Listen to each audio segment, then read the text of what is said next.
Does Vladislav Gavrikov already want out of New York?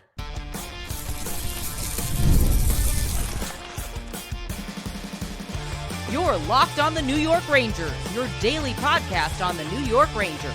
Part of the Locked On Podcast Network, your team every day. Welcome back, Blue Shirts fans, to episode number 1493 of the Locked On New York Rangers podcast. I'm your host, John Chick. Just want to thank you guys, as always, for making Locked On New York Rangers your first listen every day. We are free and available on all platforms, including YouTube, and we are, of course, part of the Locked On Podcast Network, your team every day, and now the number one sports podcast network. So a lot going on in Rangerland as we build back toward the start of the Rangers regular season. As we mentioned not too long ago, going to be very jarring going from watching Olympic hockey, that amazing gold medal game, and everything that happened before that to, whatever the Rangers are doing this year. But we'll make the best of it like we always do. And today, like I said, a lot to talk about. We've got an injury to Matt Rempe. He's going to go back on IR. We're going to be discussing his, honestly disappointing season, as well as the future of Matt Rempe with the New York Rangers. Also going to be talking about why the Rangers have a golden opportunity to take advantage of what will very likely be a seller's market at the trade deadline. But we begin with Vladislav Gavrikov. And right off the bat, I do want to say here, I'm not expecting in the slightest for Vladislav Gavrikov to be traded before the deadline or really anytime soon, the offseason or anything like that. And I'll explain why shortly. But we did have some recent comments from Mike Rupp. And this is one of those things that I've been looking to circle back to for a while now. And, obviously we had the Olympic hockey and that was awesome. Mike Rupp does an awesome job, great hockey analyst, but this is what he said on Gavrikov that got a lot of people talking. And I think, stirred the pot, maybe even a little bit more than Rupp was looking to do. Because to me, it just kind of felt like he was speculating a little bit. But this is what he said. There's a lot of rumors. You don't know what's true. But there's a lot of, I'm hearing that Vladislav Gavrikov might be looking at, where's the direction of this team? Like, this isn't necessarily what he signed up for. And, there's obviously, you say something like that to get some people talking, and I don't know, like, who Rupp's sources are, or if he's talked to Gavrikov personally, or what the deal might be there. But it also kind of tells me that certain NHL players, Gavrikov possibly included in this, it feels like they don't always really know the lay of the land when it comes to what's happening with this team or that team. And I'm not criticizing Gavrikov or anybody else. I think that's probably for their own good. But we knew coming into this season that the Rangers were going to need a good amount of things to go right to get back to being, a good team and a playoff team. We said as much. There were a lot of issues, facing this Ranger team coming into the season, whether we're talking about like unhappy veterans, a lack of scoring punch, a complete lack of depth of any kind, a shaky Ranger blue line, even with Gavrikov being added, that certainly looked like a weakness coming into the season. So, the playoffs were far from a sure thing. The Rangers being a good team were far from a sure thing. Now, I won't do revisionist history.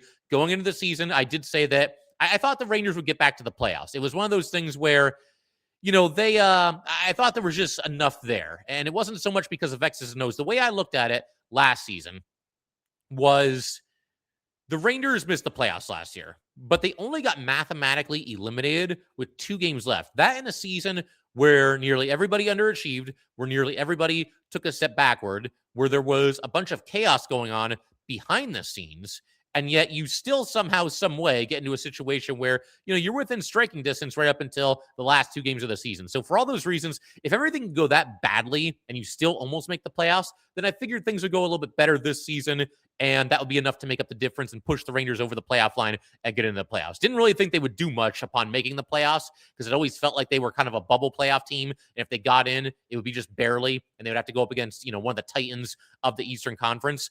But with Gavrikov, I don't know, maybe he signed on with the Rangers believing that this was a good team. I mean, when you look at it just on the surface, it doesn't really look that bad, right? If you're Gavrikov and you're signing with the Rangers, yes, the Rangers missed the playoffs last year, but like we just mentioned, they didn't miss it by a lot, right? It was only, a couple of games at the end of the season that were quote unquote meaningless. But the Rangers, the 3 seasons before that, playoffs all 3 times, 100 plus points all 3 times, and 2 trips to the Eastern Conference Finals. So it's one of those situations where maybe Gavrikov felt like he was stepping into a better situation than he actually was.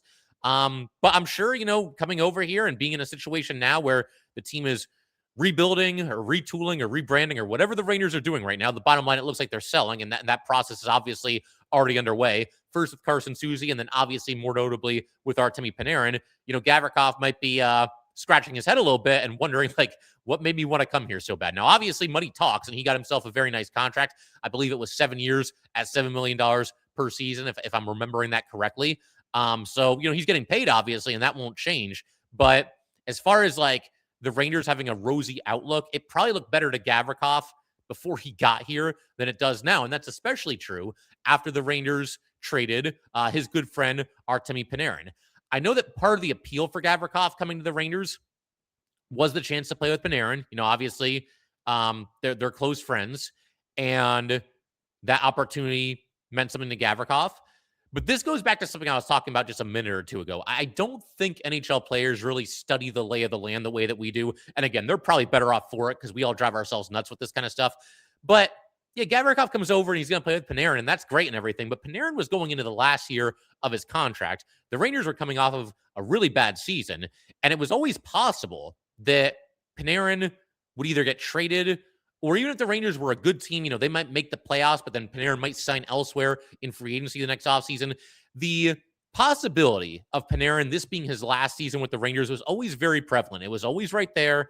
Some people were even saying to trade him in the offseason. I didn't agree with that. I wanted to kind of see how this season would go, but the season went incredibly poorly. And then you get to the deadline, and at that point, I was in favor of trading Panarin. So, there were no guarantees that the Panarin was going to be on this team beyond this season. And maybe him not being here is something that, upsets Gavrikov and bothers him, but this is always a very real possibility.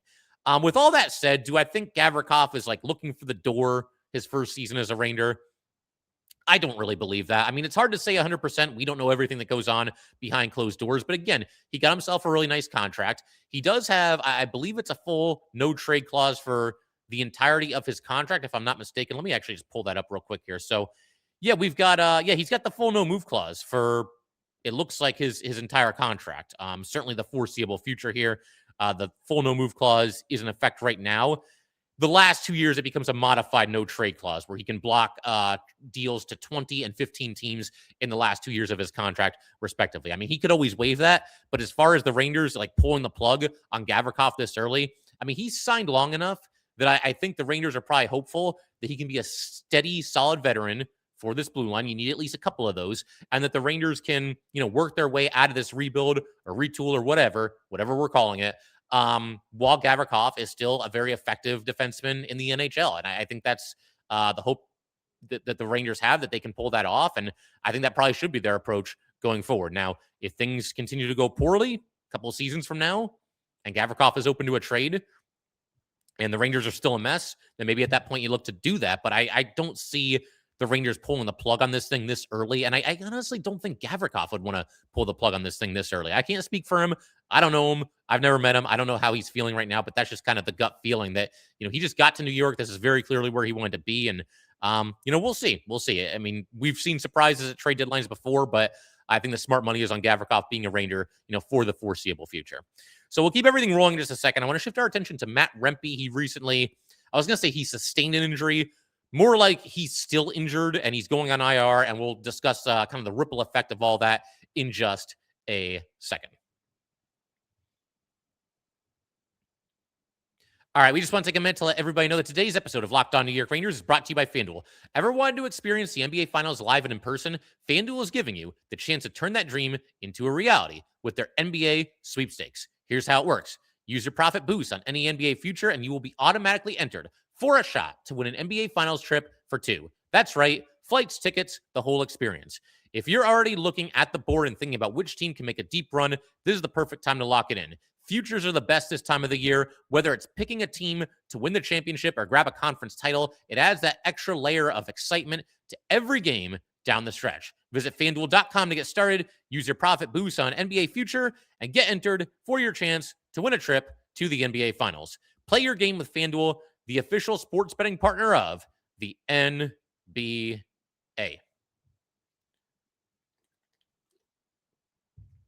All right, let's go ahead and keep everything rolling here on Locked On New York Rangers. Do have to give a big shout out to the everydayers, as always, You got to get excited right now. It's a fun time of the season. I mean, might be a little bit more fun for Ranger fans if we were buying rather than selling at the trade deadline. So I understand those sentiments. But the bottom line, the trade deadline, always one of the most exciting exciting days on the NHL calendar. And for right now, you can join the new Locked On New York Rangers Everydayer Club for ad-free audio, access to our chat on Discord, and much more. Use code DEADLINE ahead of the trade deadline for 1 month free.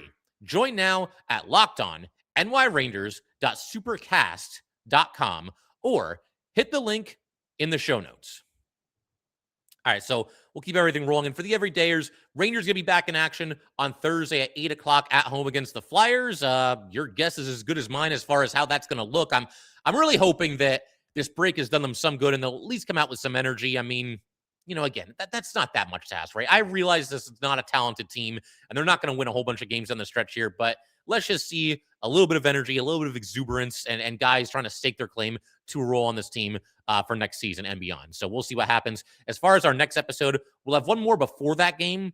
There could be a Ranger trade. If that were to happen, we'd be all over that right as soon as it does happen. So we'll see. We'll see what the next episode holds. But for right now, let's shift our attention to Matt Rempe. And basically, again, like I mentioned a minute ago, you can't really say that he's injured again. It's more that he's still injured. And I'm not sure who reported this first, but I did happen to see it from Peter Baugh on social media. Matt Rempe going on IR. He is getting a procedure that is related to the thumb injury that he sustained when he fought Ryan Reaves earlier this season. And I think some recapping is probably in order here because a lot has happened since then. So basically, Matt Rempe, early in the season, October 23rd to be exact, he gets into a fight with Ryan Reaves, who, of course, is now on the Sharks.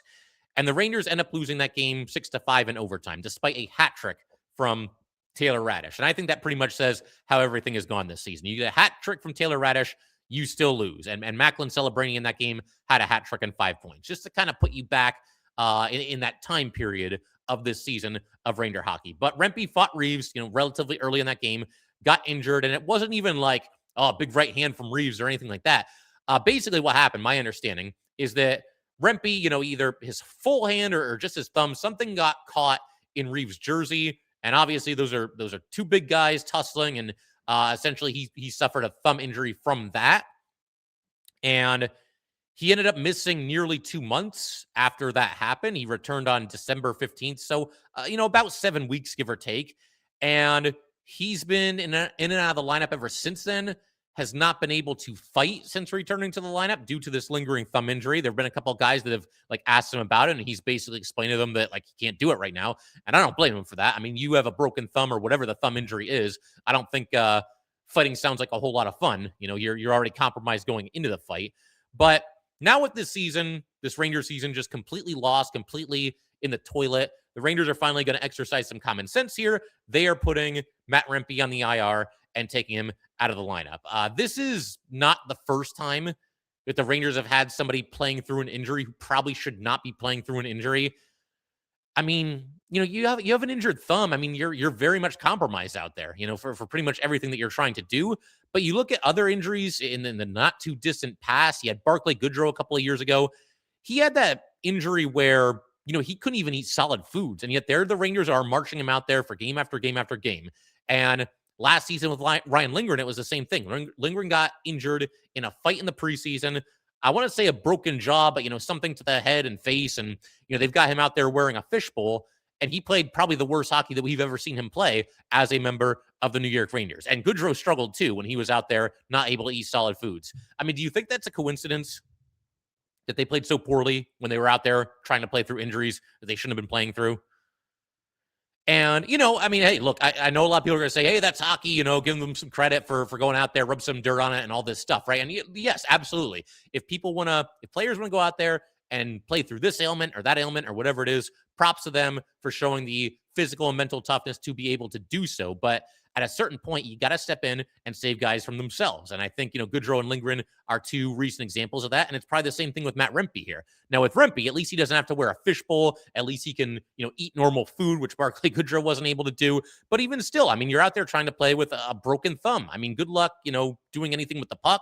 And I know Matt Rempe's not exactly known for being the world's greatest puck handler or puck mover or anything like that. But again, you're compromised out there, very much so. And honestly, Rempe's not even the only player that's doing that right now for the Rangers, because JT Miller, I mean, does this guy look healthy to anybody? It feels like he's been playing with an injury for pretty much the entire season. They keep marching him out there. I mean, he missed a couple of games, but for the most part, he's been out there, and he looks very compromised in his own right. But at long last, and all it took was for the Rangers to be absolutely dead and buried in the standings, the Rangers have done the right thing. They've got Matt Rempe out of the lineup. Will we see him again later this season? Hard to say for sure. There doesn't seem to be a timetable. As Peter Baum mentioned on social media, it's been a very persistent injury. So, all the best to Rempe getting back. The Rangers do seem to have kind of a contingency plan in place. They called up Brett Berard and Brendan Brisson. You got to believe at least one of them is going to be in the lineup against the Flyers. And honestly, the way things have gone, I wouldn't mind both of them being out there just for the heck of it at this point. Tough break for Rempe, though. I mean, he's one of many players on this Ranger team who just has not had the kind of season that I'm sure he would have liked, that a lot of us were hoping for. Not that you expect him to be a superstar, but you expect a little bit more than this. We just haven't seen him impacting games this season the way that we have in the past. We haven't seen as many of those bone-jarring hits. We haven't seen, obviously, as many fights. That fight against Rempe is his only fight of the season because that was relatively early, and he fights Rempe, and he gets hurt. And I'm not blaming him for not fighting since then because, the thumb injury. But it just obviously limits his effectiveness. And he's only played in 26 games this season. And who knows if he'll play in any more than that. And again, I'm sure Matt Rempe was hoping and expecting for more than that this season. But I'll throw out one more thing here as it pertains to Matt Rempe. And we're actually going to toss Adam Edstrom into this discussion as well. Are we getting to the point, just kind of thinking out loud here, are we getting to the point where Rempe and Edstrom both need to earn roster spots at the start of last season? Could either one of them, or even both of them, be on the roster bubble? Now, my first reaction here is that I do think both of them will make the team next season. I think they've both shown enough as promising and obviously big fourth-line players and guys that go out there and play physical, especially Rempe, that their spot should be secure. And I think when you look at this Ranger roster right now and you look at the depth chart and you look at the lack of prospects, that works in their favor as well. Because, if like Rempe and Edstrom don't make the team, who's taking their spot? Justin Dowling, is he under contract next season? I mean, Taylor Radish, he's under contract for another season. Like you're better off just playing, even if you don't think that they have a ton of upside, you're better off, going with young guys like this who at least in theory have a little bit of potential. But, you look at the situation right now, again, we just got done talking about Rempe. It's obviously been a disappointing season for him.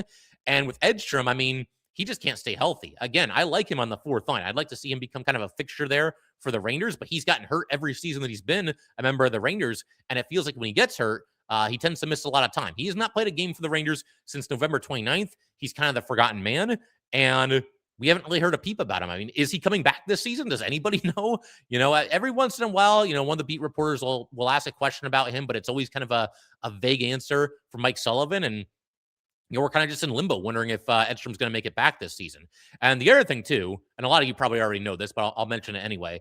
Rempe and Edstrom are no longer waiver exempt. So if they were not to make the Ranger roster in training camp next season, they would have to, pass through waivers, and every team would have a chance to claim them. Now, again, I am not campaigning for them to not make the team.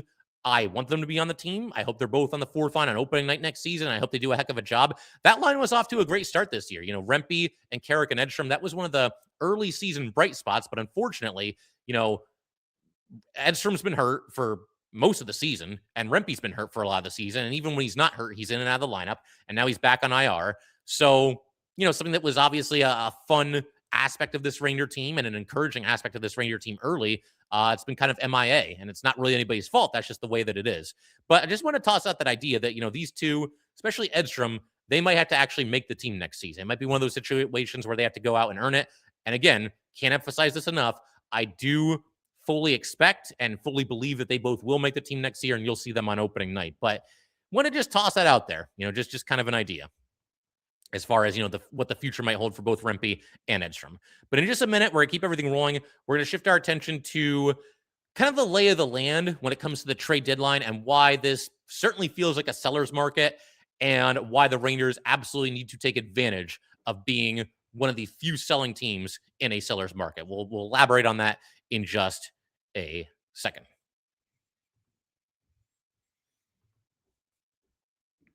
All right, we just wanted to come in to let everybody know that today's episode of Locked On New York Rangers is brought to you by Indeed. Workplace chaos, deadlines stacking up, inbox overflowing, and the one position you have to fill still sitting open. When the pressure's on and you need the right hire, this is a job for sponsored jobs. Indeed, sponsored jobs helps you reach the people who actually fit what you're looking for. Skills, experience, location, so you're not just hoping the right candidate stumbles across your post. And here's a stat that says it all. In the last minute that I've been talking, companies like yours made 27 hires on Indeed, according to Indeed data worldwide. Spend less time searching and more time actually interviewing candidates who check all your boxes. Less stress, less time, more results. When you need the right person to cut through the chaos, this is a job for Indeed sponsored jobs. And listeners of the show will get a $75 sponsored job credit to help get your job the premium status it deserves at Indeed.com/podcast. Just go to Indeed.com/podcast right now and support our show by saying you heard about Indeed on this podcast. Indeed.com/podcast. Terms and conditions apply. Need to hire. This is a job for Indeed sponsored jobs.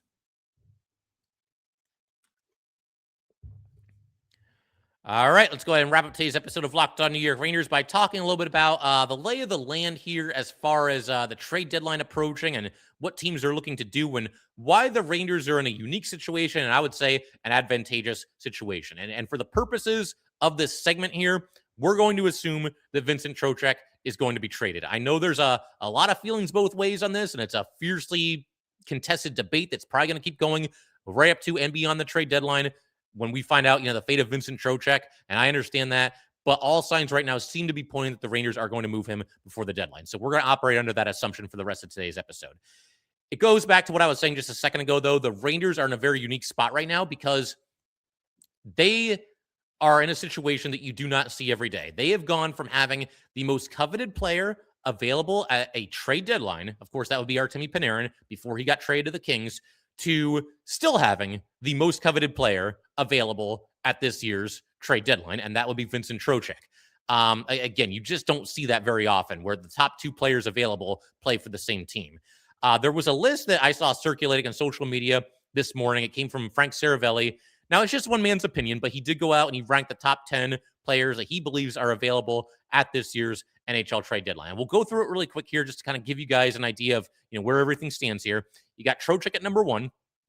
Number 2 is Blake Coleman of the Flames. Now, Coleman is a solid player. Don't get me wrong. He's honestly, I've campaigned for the Rangers to make a move on him a couple of times at, various trade deadlines and free agency and whatnot. Just a solid third line depth player who plays physical and gives you a little bit of everything. But that's a drop off going from Vincent Trocheck to Blake Coleman. Coleman is not anywhere near the offensive player that Vincent Trocheck is. And so that already gives you an idea of how much leverage the Rangers have when it comes to Trocheck and just how head and shoulders I think he is above just about everybody else that's available at this year's deadline. But we'll continue through the list here. So Trocheck 1, Coleman 2, Nazem Kadri of the Flames is number 3, number 4, Dougie Hamilton of the Devils, number 5, Andrew Mangiapane of the Oilers, number 6, Evander Kane of the Canucks, number 7, Eric Haula of the Predators, number 8, Justin Falk of the Blues, number 9, Connor Garland of the Canucks, and number 10, Jesperi Kotkaniemi of the Canes. So again, these are good players. These are solid players. These are guys that can help teams, and a lot of them, I'm sure, will be on the move